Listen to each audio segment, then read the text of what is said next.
Your goal is to speak English fluently like a native English speaker, but there's a problem. There's a problem that you've been experiencing, and today we are going to dive deeper into that problem. Do you know what the problem is? Here's the problem. The problem is you've spent years defining yourself as an English student, an English learner, someone who is learning English, not someone who speaks English. This is the problem, and today we're going to solve it. Are you ready to jump in? Well then, I'm Teacher Tiffany. Let's jump right in. So we know the problem is that you've been calling yourself an English student. Let me break this down for you. What you don't realize is happening. You see, every time you say, I'm learning English, you reinforce an identity that keeps you preparing instead of participating. Preparing instead of participating. The second thing is that the student identity gives you permission to stay silent during conversations, to defer to another person, or to wait for someday in the future. You're not stuck because you need more knowledge. Listen to me. You are intelligent. You are smart. You don't need more knowledge. You can use more, but the problem is that not that you need more knowledge, you're stuck because you've never given yourself permission to be an English speaker. Think about this. You've always been an English learner, an English student, but I'm telling you, you have to allow yourself to be an English speaker. Here is the mindset shift that we're going to dive into. Your old belief has been, I need to study more and reach a higher level of English proficiency before I can call myself a real English speaker. No, the new belief that I want you to adopt, to believe and hold on to is, you don't become a speaker by studying more. You become a speaker by deciding you already are one and then acting like it. Really believing that you are an English speaker. Let's start with my first point to help you with this. The identity declaration. Here's the first application, the identity declaration. So, what is this? Consciously changing how you define yourself. Who are you, my friend? From someone learning English to someone who speaks English. It sounds simple, right? But right now, I want you to think about it deeply. Do you see yourself as someone who's learning English or as someone who is a speaker, someone who speaks English?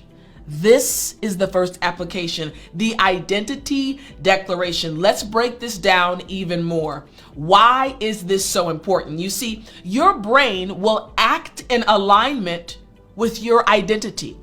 Who are you? Who do you believe you are? I personally am your English teacher. I love it. And everything I do is attached to that identity as it relates to teaching you English. I'm passionate about it. Why? I am an English teacher who cares about her students. Everything acts in alignment with my identity. Secondly, why this is so important. Students ask themselves, am I ready? But speakers ask, how can I contribute? When you go to a conversation believing that you are a speaker, you don't question, am I ready? You say, I'm a speaker, so I am going to say something. What am I going to say? How am I going to contribute? Third, the identity you hold determines the actions you take automatically. Isn't it interesting? My goal is to help you speak English more fluently, and I'm speaking about your mindset. It's not just the words that you know or the expressions you've mastered. It's also about your mindset. Number 4, you can't outstudy an identity problem. You have to out-declare it. I love it. You can't outstudy an identity problem. You have to out-declare it. I am no longer an English student, an English learner. I am now an English speaker.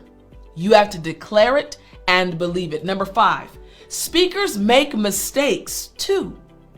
Even as a native English speaker, I make mistakes. Native speakers make mistakes. They just don't let mistakes disqualify them from speaking. An English learner, an English student will allow mistakes to disqualify them. Oh, I made a mistake. I shouldn't say anything.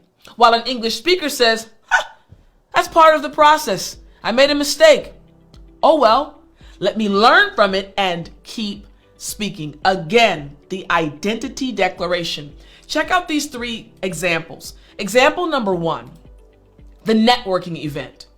Now, the old you at a networking event would simply stand in the corner thinking my English isn't good enough to join that conversation.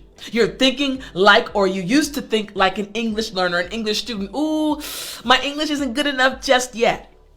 Mindset shift. New you walks over, introduces yourself, and stumbles through a sentence because speakers speak even imperfectly.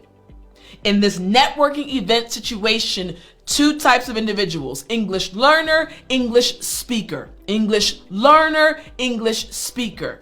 New you, English speaker. Just start speaking even if you make mistakes. Example number 2, the team meeting at your job. Now, the old you in this situation would stay silent, composing, creating, organizing the perfect sentence in your head that you never say.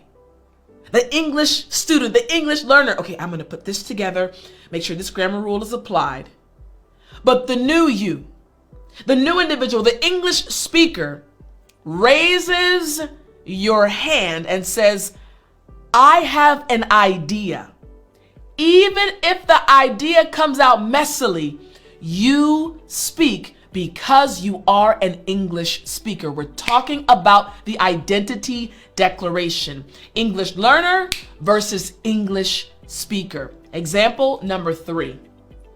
Meeting your partner's family. Now, the old you apologizes before speaking.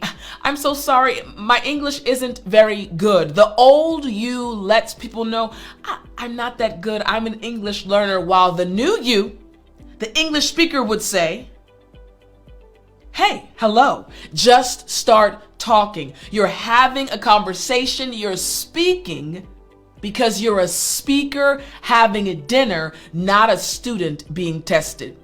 I'm going to say that again. You're a speaker having dinner, not a student being tested. You have to change your mindset. You have to change your identity. The identity declaration. No longer an English learner, no longer an English student. You are now an English speaker. Are you with me? Oh yeah, you feel it, right? You feel the change, the importance of that mindset shift. That's just application number 1. Now we're moving to application number 2. The participation shift. What is this? You see, measuring progress by how often you participate in English, not by how much you study English. It's very easy, it's very tempting to measure your progress in English by saying, I studied 3 hours yesterday, ooh-wee, but you didn't speak at all. We're talking about the participation shift. How much did you actually use English? Let's dive deeper. Why this is important, why it works. Here we go. Students measure success by hours studied. I just gave the example, 3 hours, right? By hours studied, lessons completed, and tests passed. Speakers, on the other hand, measure success by the conversations had, the ideas shared, the connections made. I'm going to pause really quickly because I remember when I was studying Korean, I was a very good student. This is why I can teach this lesson to you, because I've been where you are right now. I was that student. I could study. I studied hard, but I had a friend who started after me, started studying Korean after me, but he saw himself as a speaker almost from day one. So even though I had been studying for months prior to his start date, he could speak better than me because he saw himself as a speaker and not a student. This is the power of the identity shift we talked about in application number 1. Here we go. Participation creates feedback. Studying creates isolation. It's the same thing that happened to me. I was studying, but I was isolated. He was out and about, hanging with Korean friends, just trying, messing things up, but he was getting feedback. The participation shift. He was participating, I was not. I was isolating myself, studying in my own corner, in my room. You see the difference. Number 4, every moment you participate, you're training yourself to be someone who actually speaks. And number 5, you can't practice speaking by not speaking. Participation is the practice. Makes sense, right? Again, we're talking about the participation shift. Here's the first example I want to break down for you. Imagine the work presentation. Now, the old you prepares for weeks, memorizes every word, and still feels like a student performing. But the new you, the mindset shift, now to an English speaker, the new you prepares enough. Preparation is important. Prepares enough, then focuses on connecting with your audience. Because speakers communicate, they don't recite. I'm not reading a script right now. Why? I want to communicate with you. Even though I can't see you, I'm looking at my camera lens right now, I still am trying to communicate with you. Now, a teleprompter or using a script is not wrong, but I'm just trying to illustrate the point. I'm not reciting, I am communicating because speakers communicate. What about this example? Another good one. The coffee shop order. Now, the old you rehearsed the order mentally, then you panicked, and then you pointed at the menu instead of saying something. The old you, the English learner, the English student, but the new you, the English speaker, just says, I'll have a medium latte. Imperfect pronunciation and all, because that's what speakers do. Say it with me. That's what speakers do. Example number 3. The client call. Now, the old you would just email to avoid speaking at all. You don't want to get in a conversation. You're just nervous. You just send an email and don't make that phone call. But the new you, the English speaker, picks up the phone. Knowing you might stumble. Hey, I'm going to make mistakes. But you pick up the phone because participating what? In real conversations is how speakers become better speakers. We're talking about the participation shift. You're now an English speaker and you're now ready to participate in conversations. Makes sense, right? Excellent. This leads us to our third application. Application number 3, the mistake reframe. The mistake reframe. What is this? Treating mistakes as evidence that you're actually speaking, not evidence that you're not ready to speak. Listen again. Treating mistakes as evidence that you're speaking, not evidence that you're not ready to speak. Making mistakes, that's going to be a part of actually speaking. We're human beings, we're going to make mistakes. Let me break this down a bit more. Why is this so important? Why is this application important for you? Number 1, students, English students, see mistakes as proof that they need to study more. Oh, I made a mistake. Let me hit the books again. Let me isolate. Let me be in this corner again. That's how students view mistakes. However, speakers, on the other hand, see mistakes as proof they're in the game. Hey, I used to play basketball, true story, back in high school and college. I made a mistake. You shoot the ball. Hey, I missed it, but at least I tried. Okay, I shot it that way this time. I need to change the angle a little bit next time. Proof that you're in the game. You're not on the sidelines. Number 3, The student asks, why did I make that error? Why did I do that? While the speaker asks, what did I learn from making that mistake? You see the subtle nuance? The student, the English learner says, why did I make that error? While the English speaker says, what did I learn from that mistake? Number 4, fluent speakers make mistakes constantly. They just like now, they just don't stop speaking because of them. I'm not going to edit out that pronunciation error, that misspoken word that just happened right now for me. Why? Because I'm proving this point to you. We just don't stop speaking because of the mistake. It doesn't ruin the lesson. It doesn't ruin the video. It's a part of speaking. And number 5, your mistakes aren't disqualifying you from speaking. Your silence is. Your mistakes are not disqualifying you from speaking. Your silence is. You have to keep speaking. Again, mistake reframe. We're reframing. This is the perfect time for this to happen. We are reframing the idea of mistakes. Example number 1, the grammar slip in a meeting.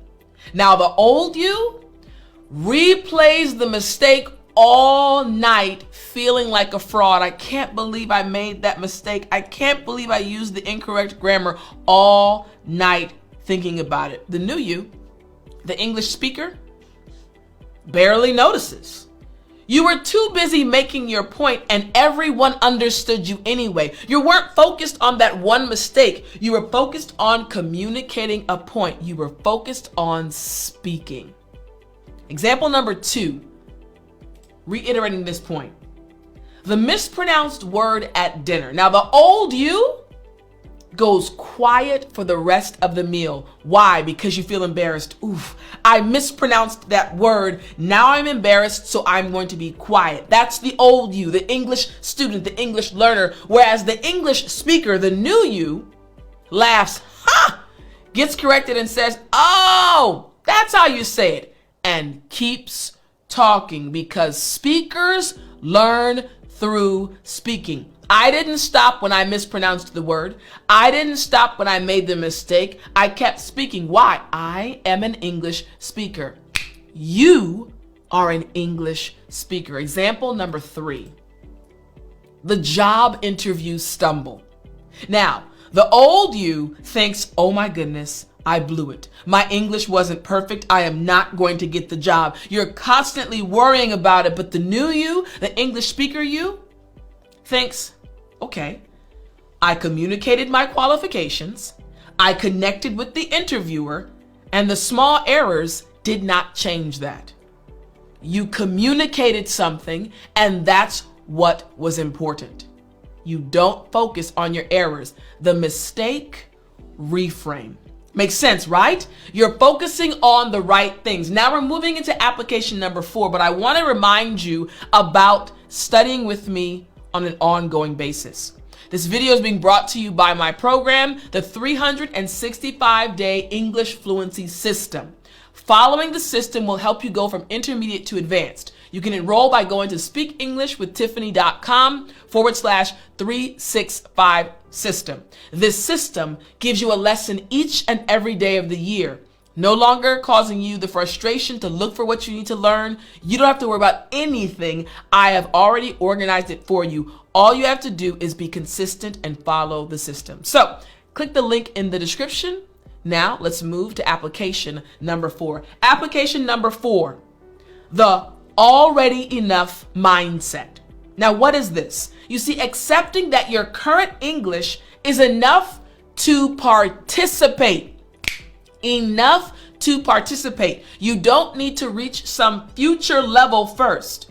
You're always going to be improving yourself. That's good. As human beings, we always want to be improving ourselves, but you don't have to wait. You can start participating now. The already enough mindset. Let's break this down even more. Why is this important? Number 1, students, English students live in not yet, not fluent yet. not ready yet, not enough yet. This is their world. This is their mindset. However, speakers live in right now.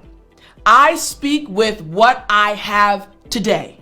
This is what I know. This is what I'm going to use to share my opinion, to share my idea, to share my thoughts. Speakers live in the right now. Students, learners live in the not yet. Number 3, waiting until you're ready guarantees you'll never feel ready. Just do it. That's why I say, let's jump right in. Just jump right in, baby. Jump into the conversation. I want you know what? If you're watching this on YouTube today, even if you've never done it before, I want you to jump into the conversation. Under this video, I want you to write a comment. Write what you've liked so far about the lesson. Write what you've learned. Write your thoughts. Maybe something you learned today. Write something, especially if you've never written a comment before. Write something. Jump right in. You're an English speaker. Type. Use your fingers to type it out. Speak with your fingers. And if you normally comment, add another one. I love to see them. Number 4, why this is important. The English you have right now is sufficient for connection. It's your identity that's insufficient. You're still thinking you're an English learner, an English student, when in actuality you are an English speaker. And I believe it. You have to as well. Number 5, every fluent speaker once spoke with the vocabulary you have now. This was all they had, and they still spoke. So you can speak. Check out these examples. Example number 1, the international conference. Now, the old you attends but stays silent. My English isn't advanced enough to contribute here. That's your thought. I'm here, I understand, but my English isn't enough. I'm going to stand in the back. But the new you that has the already enough mindset, this is what you do. You start sharing your perspective. Knowing your ideas matter more than your accent. Knowing your ideas, your thoughts, your perspectives matter more than your accent. To speak English fluently, you have to change your mindset. Second example, the friendship opportunity. Now, the old you avoids getting close to English speaking colleagues because we can't have deep conversations yet. That's what you're thinking. We can't really go deep, so I'll keep myself at a distance from this individual. But the new you that believes you are an English speaker, that's your identity, says, hey, I'm ready to build the friendship anyways. Deep conversations happen when you're real, not when you're perfect. Deep conversations happen when you're real, not when you're perfect. And our third example, the volunteer opportunity. Now, the old you declines to lead the English language project, waiting until your English improves. I'll do it once my English is enough. Right now, it's not enough. But the new you, the English speaker you, who knows that already enough is right now, accepts, knowing you'll grow through the experience, not before it. Knowing that you'll grow through the experience, not before it. Change your mindset. You already have enough. Application number 5, the daily speaker practice. The daily speaker practice, what is this? Creating moments every day where you act like an English speaker, not study like an English student. You act like an English speaker. What is this? I want us to break this down together. Number 1, identity is built through repeated action, not repeated intention. Your intentions are good, but we need to see actions. Number 2, every day you act like a speaker, you become more of one. Every day. Number 3, students schedule study time. Speakers create speaking moments. And number 4, small daily acts of speaking reinforce I am someone who speaks English. And number 5, you can't think your way into a new identity. You have to act your way into it. Actions are important. So this is my suggestion to you as we're moving into our examples. Study for 15 minutes a day. Then what you studied in that 15-minute period, spend the rest of the day using it. Use what you learned. Study for 15 minutes and then speak for 45 minutes. Speak for an hour. Speak throughout the day using what you studied. Change the order. Don't study for 3 hours and then speak for 15 minutes. Study for 15 minutes and then use what you learned. Example number 1. Number one is a powerful one. The morning routine. Now in this situation, the old you listens to an English podcast passively while getting ready. This is good behavior. It's also student behavior. Just listening to a podcast, taking it all in, good behavior. But if you just do that, that is student behavior, while the new you talks back to the podcast, responds out loud, argues with points, summarizes what you heard. This is speaker behavior. Talk to yourself. Hey, I like that point he just made on the podcast. Or wow, she made a really good point. Talk to yourself. This is speaker behavior. Example number 2. The internal monologue. Now, the old you thinks through your day in your native language. You're thinking about your day, but it's in your native language, while the new you, the English speaker you, narrates your thoughts in English. I need to email Marco, then finish that report. Things like this are said in English, thought about in English, because speakers think in their language. Are you an English speaker or an English learner? If you're an English speaker, start thinking in English. Example number 3. The end of day reflection. Now, the old you reviews vocabulary flashcards. Great practice. It's still an English learner, English student practice if it stays there. But the new you records a 60-second voice memo in English about your day. Messy, imperfect, but spoken. Why? Because you're an English speaker. Listen to me. You have to change your mindset. You are no longer an English student, an English learner. You, my friend, are an English speaker. So going back to my point, instead of studying 45 minutes a day and speaking for 15, or studying for 3 hours and speaking for 15, I want you now to study for 15 minutes and then use what you learned for 45 minutes, for an hour, for 2 hours. Why? Because you are an English speaker. Again, if you want to study with me and follow my system where I teach you 15 minutes a day, don't forget to hit the link in the description. 15-minute lessons each day that will help you take the information and